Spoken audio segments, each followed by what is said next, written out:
Hello, viewers, wherever you're watching us from. Welcome to another edition of your weekly State of Affairs program here on QTV.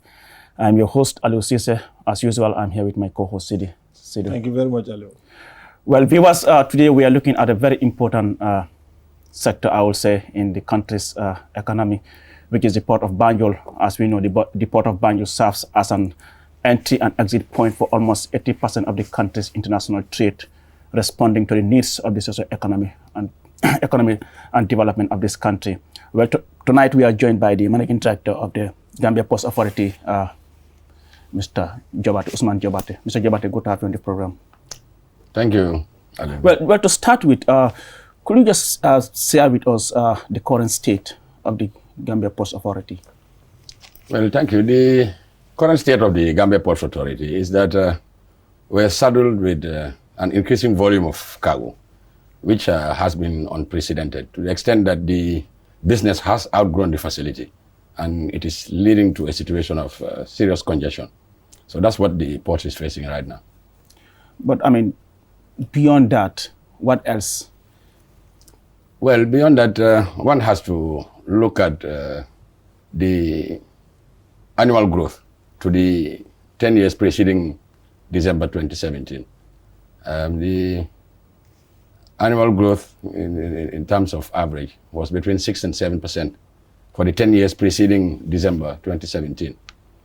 But from December 2017 to 18, 19, and probably 20, just maybe because of the COVID, we've had 12, 16, and 18% growth. And at some point, we look back and try to do some analysis and find out what has warranted this surge in traffic. Because we were of the presumption that during the first half of 2017, there was lull in economic activity due to the political situation in the country at the time. But when we looked at the figures, we realized that there were new entrants in the market, and the transit trade alone had grown by more than 102%. So we saw that the growth indicators were strong and real, and it also commensurates with the GDP growth that is forecast by the Minister of Finance and Economic Affairs. So the signals were that the volume of business is growing, and to the extent that the facility cannot cope with the volume, both in terms of the ship's accommodation, the storage areas in the terminals that is available, and that is what is leading to this situation of congestion. Because if one is aware about the infrastructure that the port has to handle ships and cargo, you have a key length of 400 meters that is amenable to handling 3 ocean-going vessels simultaneously. And the land area is about 63,000 square meters of open area for storage of containers. And in a normal stacking pattern, the throughput that is allowable, given the equipment we are utilizing, is 1,268 20-foot containers. But any day you go inside the terminal, this 63,000 square meters of space, it's inundated with nothing less than 2,500 containers. So it's double its capacity that it can handle. So that's what is causing this congestion, to the extent that it's a matter of public safety, because people are really not feeling very comfortable walking around the port with very narrow aisleways, and even the equipment normally will require 15 meters clearance between 2 containers to be able to maneuver conveniently. But you have aisle widths of less than 6 meters, and it's causing a strain on the equipment as well. So these are some of the challenges that the port is facing. But once we saw the signal in 2017, we commissioned a master plan to at least inform the infrastructure improvements of the port going forward. And it was prepared by Royal Haskoning of the Netherlands, who won the consultancy by way of an open tender. And in 2018, when the report was prepared, Cabinet had approved it in July 2019. And they looked at the demand study and the forecast for the next 20 years, and also considered alternative locations to relocate the port of Banjul, at least in the southern coastline, in search of deeper water, because Banjul is in an estuary faced with a lot of environmental and physical constraints. And their primary recommendation was that it does not make a strong business case to relocate the port to the southern coastline of the country in search of deeper water, because the basic infrastructure that is required to have the sheltered anchorage, which is the breakwater, it's like a groin, to allow for sheltered anchorage for the ships in this industry will cost nothing less than $500 million. And if you look at the forecast of cargo for the next 20 years, it doesn't make business sense to invest right now in that type of infrastructure. So meaning that you are staying in Banjul as it is now? That's why the recommendation was that for the next 20 years, given the demand study, it is more cost effective to improve the infrastructure in its current location in Banjul. And what the master plan also came alongside with is a 5-year business plan, 2019 to 2023. And it looked at the immediate needs of the port in terms of the improvement. And they came up with 3 recommendations. That is to increase the jetty, which is the ship's accommodation. We call it the quay or wharf in our local parlance, by 345 meters northward. And there is need also to acquire, because the port is located within a residential property. And our only natural expansion is to acquire property, demolish the buildings, and then create new container terminals. So there's an area which is earmarked for immediate acquisition, and it's the contiguous zone to the perimeter of the port. The area covers around 22,000 square meters, and for the construction of a new container terminal for the expansion. And the third recommendation was also to invest in port digitization, because we are handling volumes where the rule of thumb in our industry calls for immediate solutions in terms of the IT solutions for the business processes and the cargo handling. Earlier on, you talk about the issue of the increase in volume of cargoes that you handle. What will you attribute this to? Well, the transit alone, one can safely say that is because of the relative confidence in the domestic market, because transit cargoes that are not bound for Banjul. So transit lends itself easily to where there's stability and there's administrative processes are streamlined. So that's why we believe that because of the new dispensation and the political climate in the country, that is what is serving as a main attraction for the transit cargo to be routed through Banjul. Because you will realize that the destination for these transit containers are mostly the southern regions of Senegal, the southwest regions of Mali, Guinea-Bissau, and up to and including Guinea-Conakry. And another physical attribute also that lends to strengthen our attractiveness to this transit business is the fact that the South Bank Road, for example, is first-class road all the way to the exit point, that is in Basse, onto Willingara and onto this Kai, Kidira, and these other third places in Mali. And if you look at the distance, also in terms of the spatial arrangement, Banjul is closer to those destinations by almost half the distance that it would be required to cover from our immediate competitor. Because, for example, from Dakar to those areas is 1,200 kilometers, whereas from Banjul to places like Kai is 673 kilometers, and it's all first-class road. Again, there are certain attributes that goes in the macroeconomic situation in the country in terms of importers not needing any import-export license. So there are little restrictions in goods handling and declaration. So these are all the attributes that lend to support the attractiveness of Banjul to attract this transit cargo.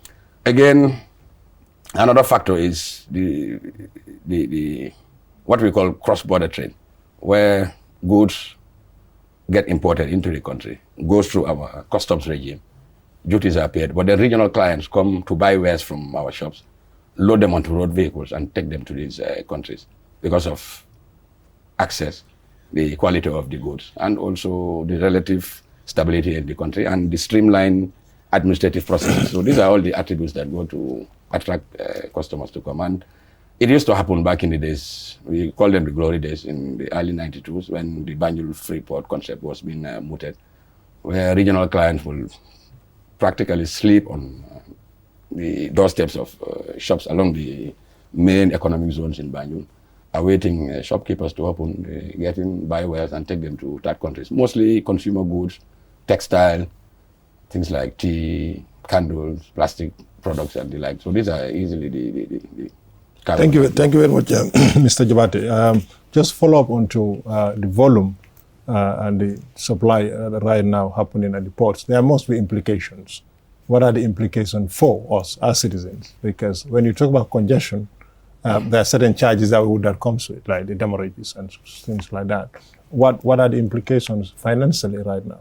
Well, financially, there's a burden which adds on to the retail prices of goods, because businessmen are not in the business of losing money. So whatever additional costs, they have this tendency to lap it onto the retail prices of goods. So in effect, it's like the congestion is causing an inefficiency that the burden will be borne by the public. That's certain, because, for example, if there's a congestion, shipping lines normally levy what we call congestion surcharge, because ships naturally, because of the business they're into, they earn revenue by freight collection, and freight naturally means when you're moving. So if they're stationary at the anchorage, waiting for access to the berths, they incur a lot of costs. So that's why there's this demurrage charge. That's on the side of the shipping lines. And we have had indications, and we have seen the implications in terms of the shipping lines levying up to $200 for every 20-foot container that is imported into Banjul as congestion surcharge. So if you look at the import cargo on a minimum 60,000 TEUs per annum by $200, you're talking about more than $12 million surcharge on the economy.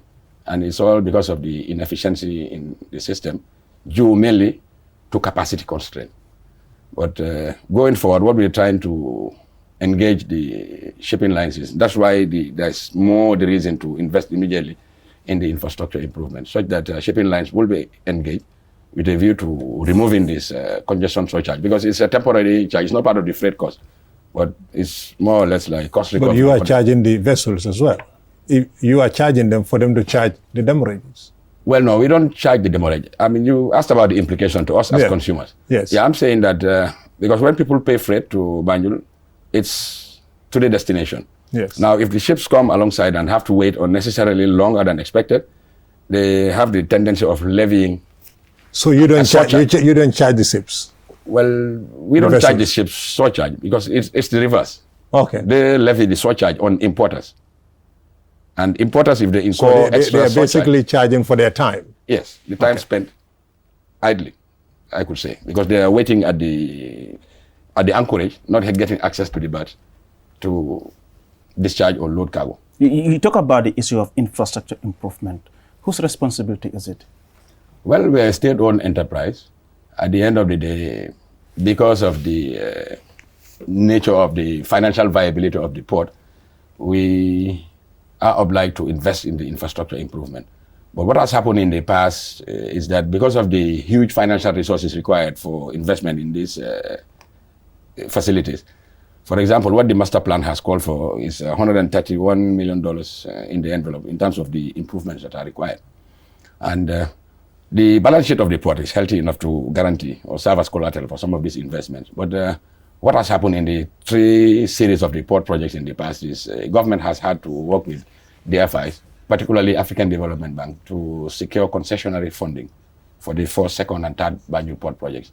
So this is the 4th Banjul port project, and the same financing arrangements is being secured through the DFIs with the assistance of government. But we are 100% owned by government, so it's a state-owned enterprise, and government is always involved in the resource mobilization for the port investment. Thank you. It is clear now that we going to the shops are paying the prices for these surcharges. Certainly. What is the short-term plan to remedy this right now? Because as you said here, you are explaining quite a lot. One can understand these are long-term plans. Yeah. But immediately, for me to fill my pocket, what do you do right now? Well, as far as the port, there are other issues that are linked to the surcharge, which is beyond the remit of the port.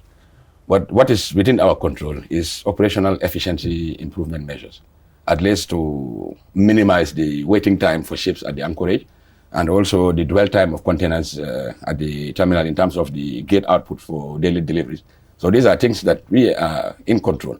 Now, what we have done deliberately is we've allowed cargo that is of single bill of lading with homogeneous cargo that requires less inspection in terms of the customs requirement. We allow them direct delivery, and even overnight delivery is allowed. For example, if there is a single bill of lading with 50 containers of cargo that is homogeneous in nature, for example, rice, which requires less selectivity in terms of the screening and inspection, those are allowed up to overnight delivery, just to ease the congestion. And There are sites that we have access as a port. These are properties along the Bond Road that are belonging to private occupants. We've acquired them on short-term lease to move all the cargo that has a human interface. For example, used vehicles, dividing of containers, and even stacking of empties away from the port.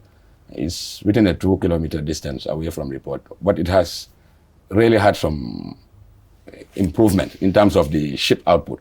Because if the ship output increases, their stay at berth is minimal, which is what is required. And then it has a ripple effect on reducing I sense a bit of priority here. It looks as the example you've just given. Do you have priority vessels? Because you talk about rice. Yes. So do you have priority vessels? Yes, because... And what are these priority vessels, for example? Yes, because ships, as I said earlier, it's not economical to stay either at the anchorage at berth. They earn money whilst they are moving. So the less time they spend at the berth, the more economical. So now, because of the shorter stay at the berth, we accord priority first and foremost to government vessels. For example, vessels that are here on missions like the military, the Navy. We accord them priority because they stay basically for 12 hours. Next in line in order of priority is cruise vessels, because for cruise vessels also, they do this port-to-port call. And when they call at Banjul, usually it's during daylight hours, and in the night they cast off. So those are accorded tourist yeah, cruise vessels. And then tankers. But now with the storage facility in Mandinari, most of the fuel products are handled at Mandinari. But we do get the odd instance where things like vegetable oil, for example, or liquid bulk that is not handled at Mandinari is given priority. Then next is containers, and then bulk cargo, in that order. Because they spend less time, as I explained, in that order. Because container vessels, for example, these are chartered vessels that are mostly on conference call. So they are not like the trampers, which bring this bulk sugar, rice, and flour. So they are more time sensitive than the bulk cargo that is coming in loose form. Because bulk cargo comes in containers as well. The rice and the sugar comes in containers, but the container vessel itself is given priority over a ship that is carrying rice, sugar, and flour, but in loose form. So that's the arrangement we have. So there is nothing like giving priority to private importers as such?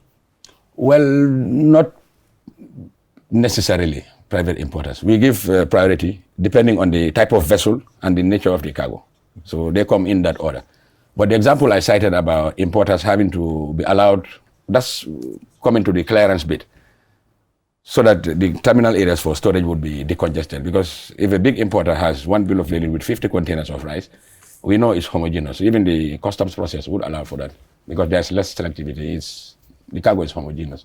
There's no need for 100% maybe inspection. So they do random checks. So for those type of cargo, we allow them overnight delivery so that we can ease congestion in the terminals. And it has had, some positive results in that the productivity on the ship side has increased, and this can be confirmed from our partners who are the shipping lines. And looking at the issue of the operational efficiency, what are some of the institutional reforms that you have initiated or about to initiate to ensure that some of these challenges are addressed? Well, some time ago we were grappling with the institutional reforms, particularly dealing on the side of the labor. And the way the labor is structured is that you have a set of laborers working on board the vessels and another set of workers working ashore. And there's disunity in the command in terms of the wage and the pay structure. Because, for example, those working on board, we call them dock workers. Productivity induced, and they work based on output, they're paid. But on the shore, the same people handling, for example, the same container are salaried workers. So they are not productivity induced. So there's that disunity in command. And it's a challenge that we have been grappling since, as far as the records go. I think this dock labor system was here. So you mean the dock workers? Yes, the dock workers. Okay. We're trying to do some institutional reforms, at least to set up a subsidiary cargo handling company where there will be one chain of command in the whole handling, from the ship side to the quay to the storage area. At least there will be no break in the chain, because as far as port operations go, it's like a chain. The weakest link will determine how strong the chain is. And these are the weak links, because you have people who their productivity induced, they get paid by the output, and you have another set of people who are salaried workers. So whether they move 17 boxes an hour or 10 an hour, they get the same salary. whereas dock workers, they have an incentive for greater output.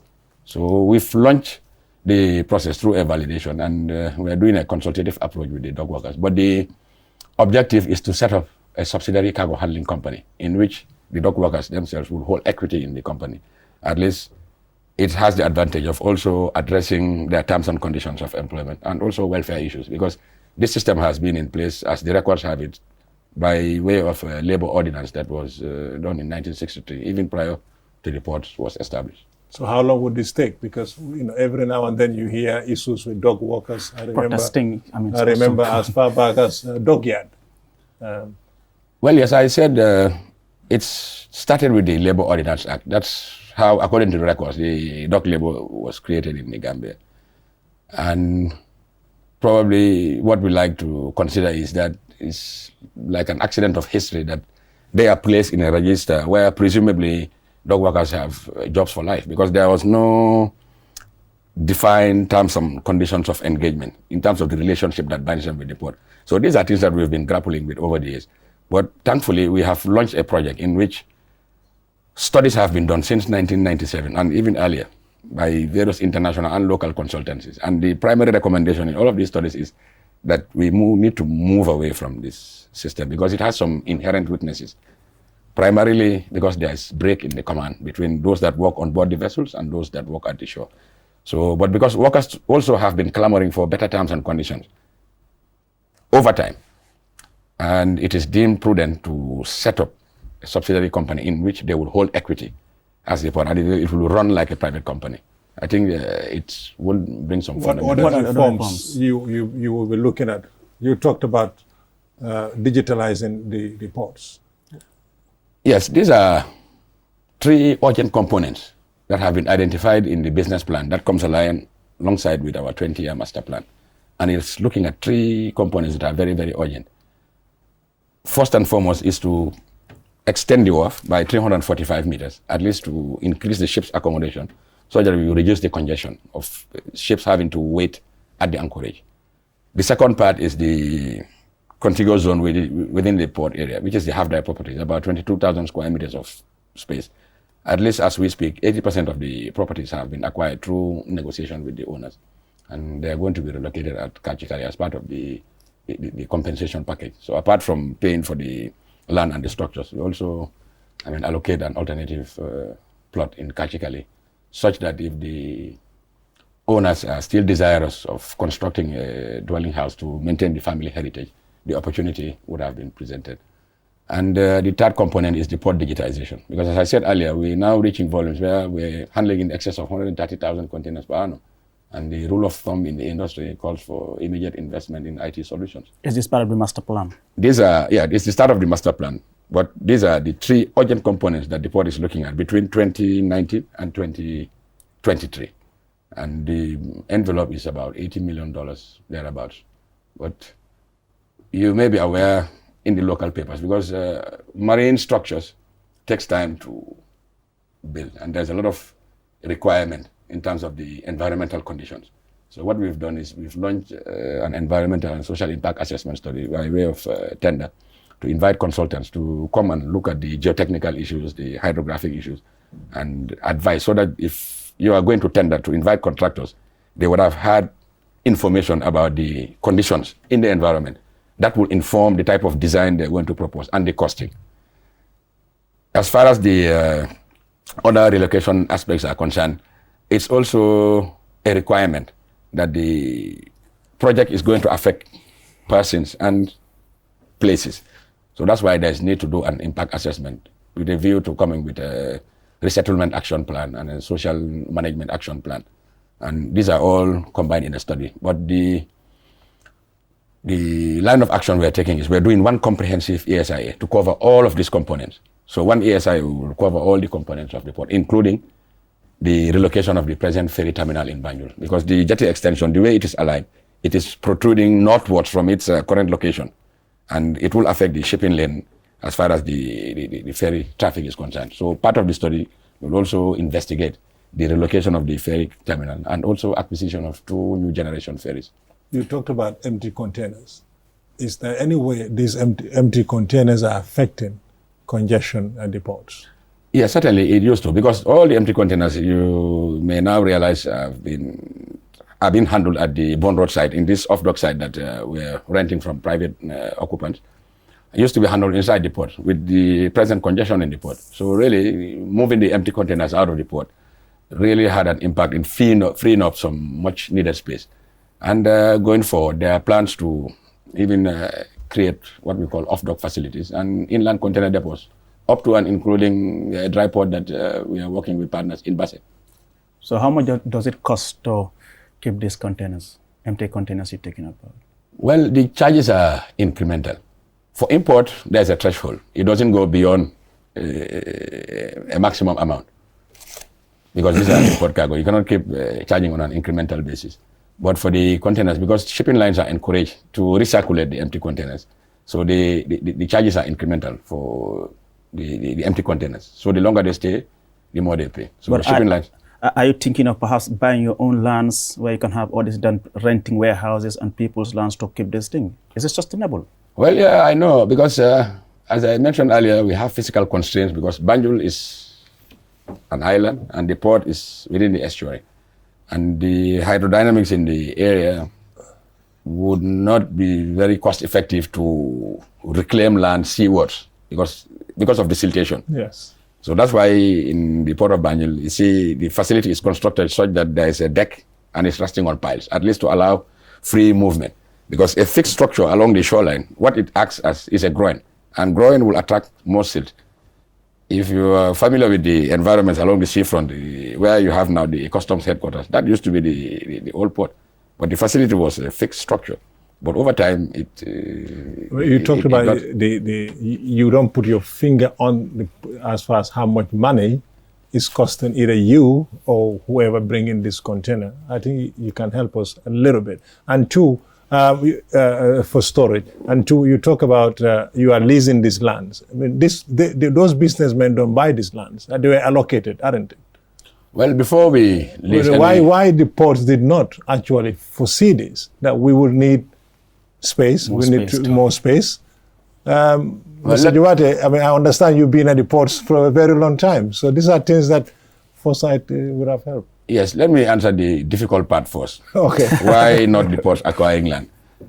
Somewhere around 1992, there was what is called the free trade zone concept. And it covered lands both within the port area and the airport. Because that time there was this trade gateway initiative. Now, at some point, Cabinet did give a directive to freeze development along these areas that are called the trade gateway land. Records are there to prove. But going forward, what I presume government needs to also come into the process is for the unallocated portions, because it's the same government that will allocate land to those. So you still have unallocated portions there? Yes, there are still unallocated portions, particularly around the bond. Have you approached government for it? Well, yes, these are government arrangements, and we're under a line ministry and aware of our expansion needs. And I can assure you, steps have been taken in conjunction with the Ministry of Lands and Regional Administration with a view to allowing the ports access to those unallocated portions. And we are also working in tandem with the Banjul City Council, because the need to interface with the port and the city is also quite evident, because residents in Banjul have also always been clamoring that the city has to be livable. And it strains credibility that, you can have the port expanding and then not affecting the city. So what is required is an integrated approach where you have a port-city relationship, as may happen in other countries. So by that fact, by the time we were launching the master plan, in doing the validation, as it were, in January 2019, thereabouts, it coincided with the inauguration of the new Senegal Bay Bridge. So the ADB mission, who are the funding agency for the bridge, were in town.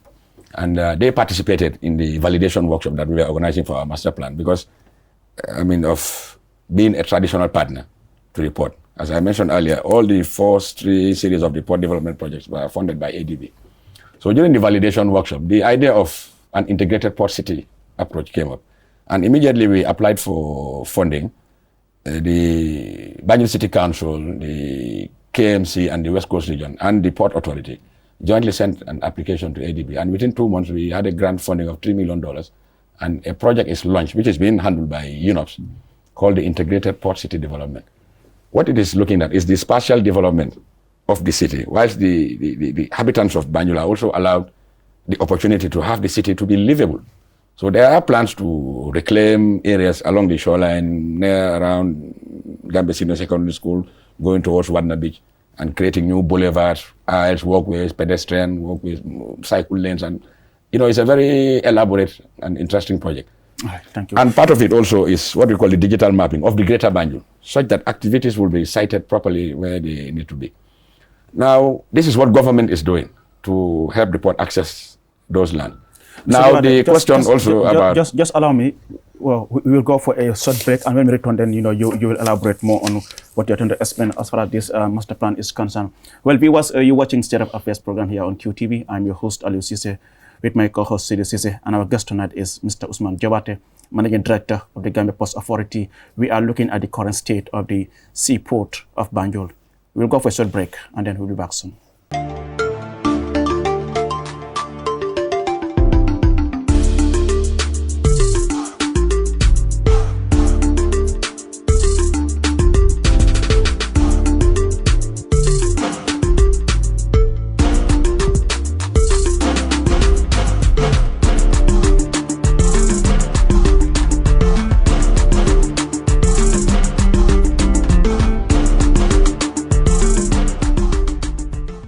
Hello viewers, welcome back from that short break. Yes, Mr. Jobarteh, well, before we go on the break, you were trying to explain in detail about the intention of this master plan, and you're talking about the issue of trying to get some perhaps more developments in Banjul.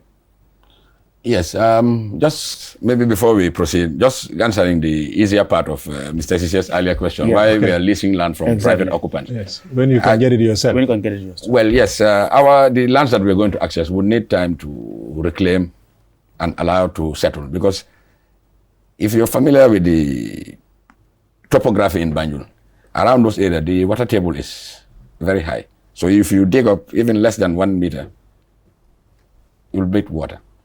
So such type of structure ideally needs digging up, removing the subsoil, backfilling, and allowing it to settle over time. The other engineering option is to do deck on piles, because it happens in other countries. But now it's a matter of cost effectiveness, because to have piles embedded, up to a certain depth to maintain a deck of minimum 20 centimeter with the load that is when you look at what you are spending now, we don't know in terms of leasing somebody's land and using it for container storage. In the next 5 years, is that sustainable, for example? Well, it's not sustainable. That's why I'm telling you, so government has assisted us, and we're accessing the unallocated portion. But this lease is an interim measure. And if you see the way we're arranging with them, this lease is a year-on-year lease. So anytime the situation changes, we may have the option of opting out by invoking the exit clause in one of the leases. And to tell you with fact, there's a due diligence that was done. Because before you lease a property, it must be proven that it is unencumbered and that the owner or the lessor has bona fide title to the land. So through our due diligence process, it was proven that these people actually have title to the land by having the necessary title deeds. So before we enter into any lease, we do those kind of due diligence. But by and large, the cost of leasing the area, the impact, it has positive impact in alleviating the congestion in the port. Far outweighs the cost in the short term, yes. Yes, certainly. But there are properties that we have also acquired in Banjul. Like I mentioned, the 22,000 square meters of space to expand the container terminal. And outside of the port, within the area, there are 2 sites that are accessible to the port right now. There's the former GTTI Banjul Annex. We used to call it VTC Training School. It is already acquired, and the property is, the structures are demolished. Yes. Yeah. What about the issue of Muslim senior school? And KG5, I remember the minister at some point came to the parliament and she was asked about this issue of Muslim high school and ports.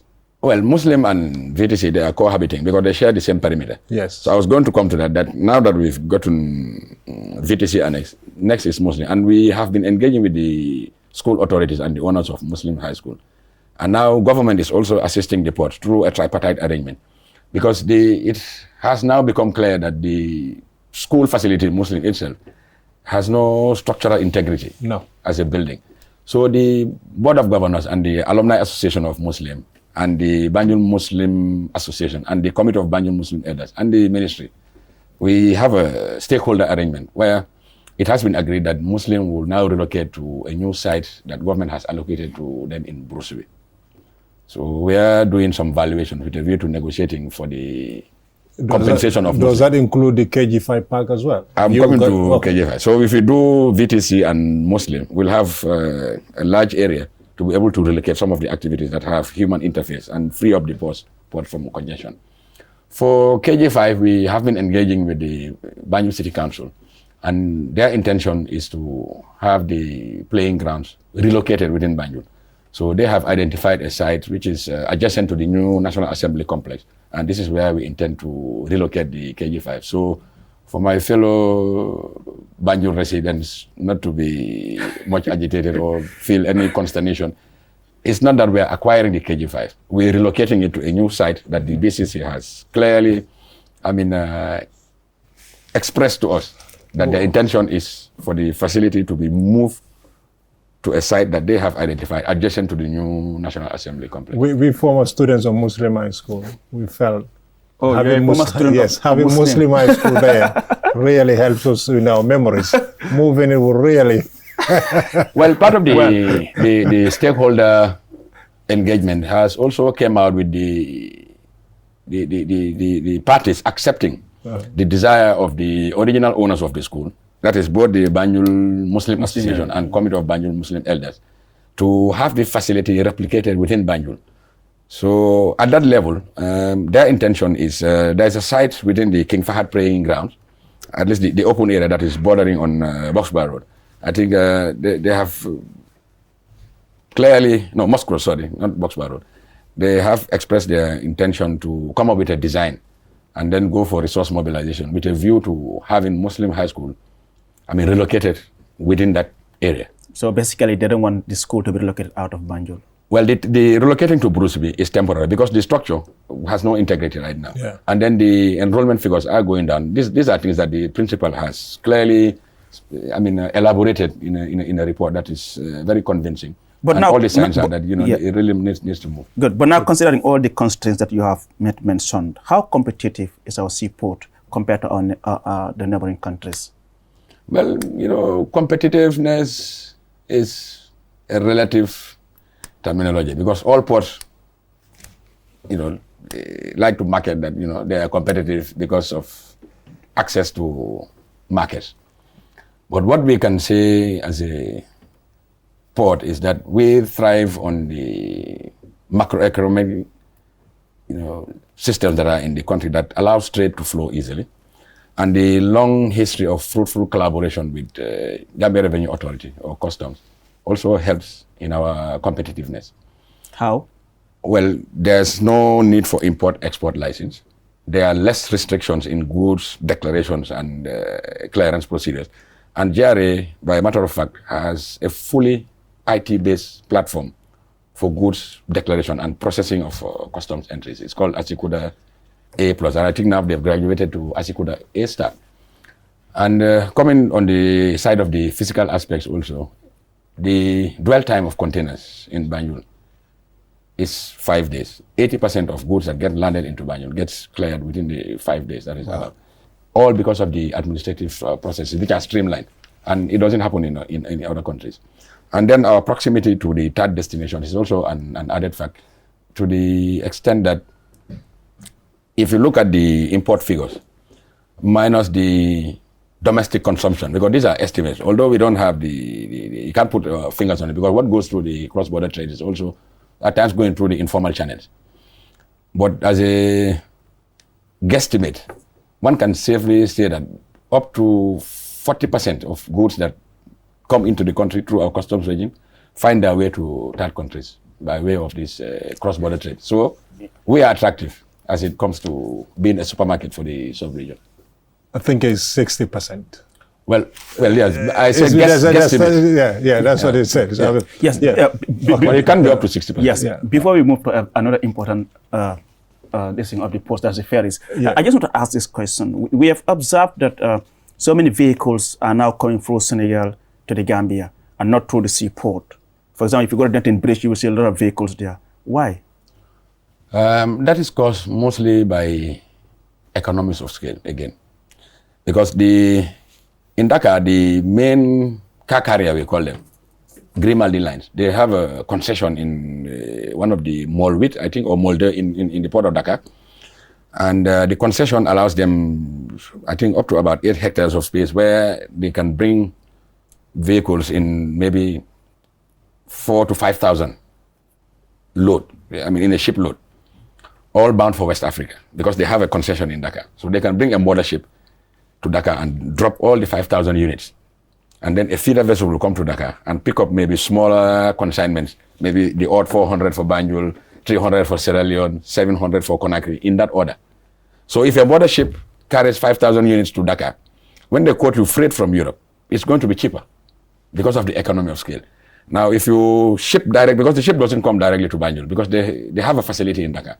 But if you are quoted in the same freight from Europe to Banjul, because it is transited via Dakar and then taken on a mothership, the mothership will bring it to Banjul. That's why the freight charges are higher when it comes to Banjul. That's when people say it's cheaper to ship a car to Dakar. And then go overland and collect it and then drive overland. But only the freight is cheaper. But if you look at the whole business cycle, you know, the time and the cost in the overland transit, I mean, it adds up, maybe cheaper. That's why people are still doing it. But we have our doubts because relatively it's a capacity constraint. We are yearning for the situation where we'll have more expansive areas also, so that we can attract this transshipment business. It's transshipment business. So that's the main reason why. Is it also because perhaps seaplanes like Grimaldi, like you put it on the Bolor, are not happy with the operation at the ports? No, not necessarily. Because the mothership is the one that brings 5,000 units to Dakar. Those 5,000 units to Dakar, part of it is maybe 300 for Banjul. But they get dropped in Dakar. And then another smaller ship will come to Dakar, load them and then bring to Banjul, maybe Freetown, and then Conakry on a port-to-port call basis. So that's why if you do double handling in shipping or in goods handling generally, there's added cost. So that's the whole reason why the freight, when you quote a vehicle to Dakar, is cheaper when it's quoted to Banjul. Now let's look at the issue of the ferries. The current state of the ferries, according to many, is appealing. I mean, is quite not good in terms of service delivery. Are you in any way surprised? Well, it's our duty, and we are alive to our responsibility to provide safer and more reliable service to the customers and to the public at large. But yes, the situation of the ferries, I mean, there's expectation that it could be improved. But by and large, I think we cannot say for ourselves, but for the past 6 months, there has been some improvement in terms of the availability and also deployment of the ferries. But the kind of financial resources required in the maintenance and upkeep of the ferries is huge, to the extent that ferries will normally rely on support from the GPA. But rightly, it's our mandate to ensure that there's safer and more reliable service. And management is doing all within that is reasonably possible to ensure that customers get the service that is required. Before City comes, you talk about the financial resources is huge. How much are you looking at here? Well, a Kunta Kinte type ferry, for example, would cost nothing less than 6 million euros. But not only that, but the daily upkeep and maintenance of the ferries is also a challenge, because they operate in an environment which is not very favorable in terms of a lot of encumbrances along the way. For example, these are pump jets or propellers. And during the voyage, they get entangled with a lot of ropes and debris, and it affects the propulsion system, which again affects also the engines. And oftentimes, it is required to be replacing both the engines and the pump jets, because on each ferry, you have 4 sets of engines and 4 sets of propulsion systems. They're either sucking water through the pump jets or a propeller system. Now, an engine would cost nothing less than $80,000, and then pump jet there about 60,000 or so. So on each ferry, you will need 140 by 4, 520,000. The maintenance of these ferries are quite expensive. Yes. And even actually, not only the mechanical maintenance, but the interior maintenance. And if you look at the ferries, the state they're in is not inhabitable for human. Absolutely.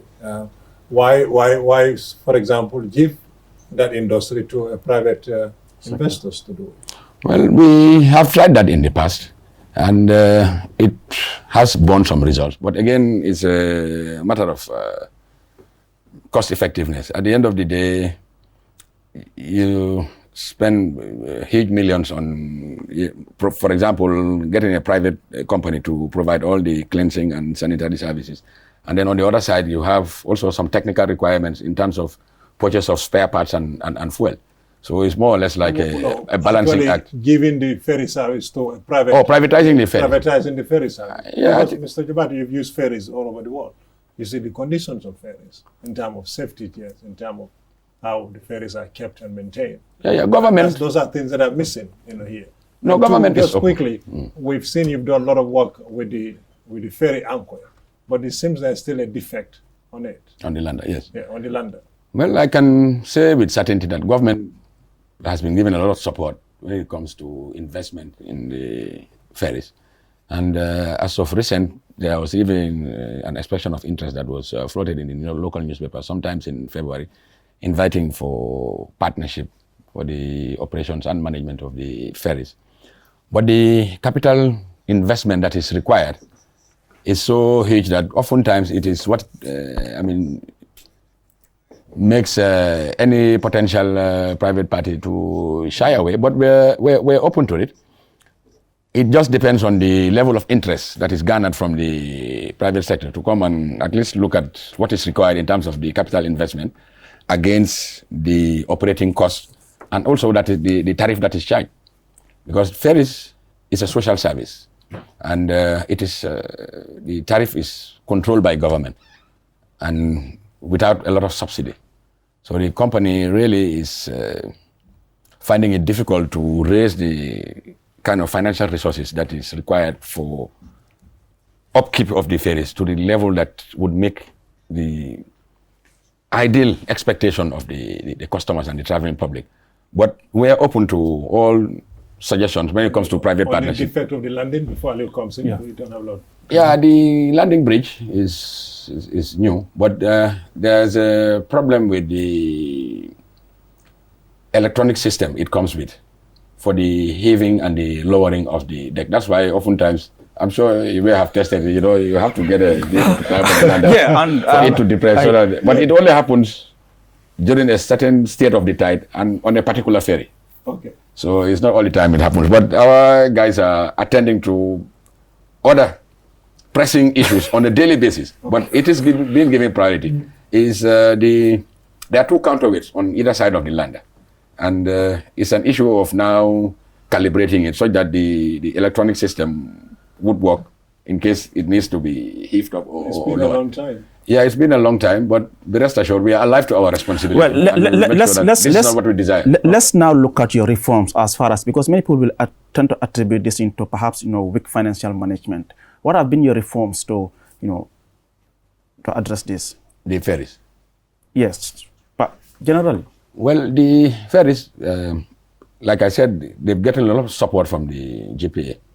And for example, the new ferry that was bought in 2017, Competitiveness, was design built. Because the environment also has to contribute. A lot of times people are of the opinion that any ferry can just work in the environment. That is not the case. Because here, again, as a result of the siltation, a lot of people ask why not build a slipway and have these ferries with the ramp. What the problem with ferries with ramp is a one door.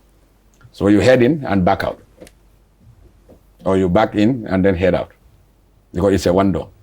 So that's why we changed from that system over time and now have a 2-door ferry and then use this landing bridge, which is also a deck, sort of a metal frame, and resting on piles to allow, free movement of the water under the. Otherwise, there will be siltation, and the facility will get submerged under the sand, very soon. So the type of ferry that are required here, they are peculiar. It's not any type of ferry. So these are some of the challenges we are grappling with. Can we not do modernization to modernize it? It cannot be peculiar forever. Something has to be done. Well, it's continuous investment in new craft, which both the GPA and the ferries management are alive to our responsibilities, and conscious efforts are being made to improve the technical suitability of the current fleet, as well as invest in new generation ferries. The desired situation is to have segregated traffic, where you have freight and hazardous cargo separated from the passengers. And this is what is ideal. But because of the huge pressure and the demand on the facility, oftentimes you cannot segregate the traffic, because you'll have a lot of people needing to move and freight at the same time. And the supply is not matching the demand. So it's a fundamental problem of demand and supply. But management is making conscious efforts to make sure that, one, the current fleet are upgraded in terms of their technical suitability, and also invest in new generation craft. Like I mentioned to you earlier, we have this project with the African Development Bank, and they're seriously considering in one of the components to relocate the Banjul ferry terminal from its present location, because it's going to be affected by the jetty extension, and also invest in new generation ferries, the Kunta Kinte types, at least 2. If you have another 2 Kunta Kinte, you can conveniently handle the traffic. It's a factor of numbers. Are there plans to get a new ferry? Certainly. Like I said earlier, management has taken some conscious efforts, and maybe it's not the forum to come out with details, but it's work in progress. And for these current ones, I'm sure by the turn of the year, you will be invited to maybe witness an upgrade that has been done in terms of procuring new engines and propulsion systems for all of them. I kept hearing you talking about ferries. But are we going to stay with the ferries forever? Are we going to see a bridge? For example, you see Malmö and Copenhagen, a beautiful bridge, and other places. Well, yes, the bridge. We had at one point the president talked about the bridge. Well, yes, it's a national project. I think once you had the president said that, then maybe I don't need to repeat anything that the president may have said. But yes, it's the bridge has a continental dimension to begin with, because at the level of the African Union, I'm aware that there's what is called the Trans-African Highway number 7, and it links Kera to the coast. And part of it, the highway number 7, links Lagos to Dhaka. So at the level of AU and ECOWAS, this project has that dimension, both continental and regional. Now, at the level of ECOWAS, I am aware also that the Lagos to Abidjan has been completed. It's a 6-lane highway, and the next phase of the project is the Abidjan to Dhaka. But the challenge there is that because the highway has to pass through all of the capital cities of these ECOWAS countries, the challenge is how to connect Dhaka with Cape Verde, because Cape Verde is an island. So there's a sea link element to complete the whole chain. The challenge in Banjul is also that if you have to link Banjul in the highway, you have to cross the bridge at some point between Banjul and Bara. So that's the context in which the bridge should be seen, both from a continental, a regional, and a local perspective. So the bridge is a project in the offing.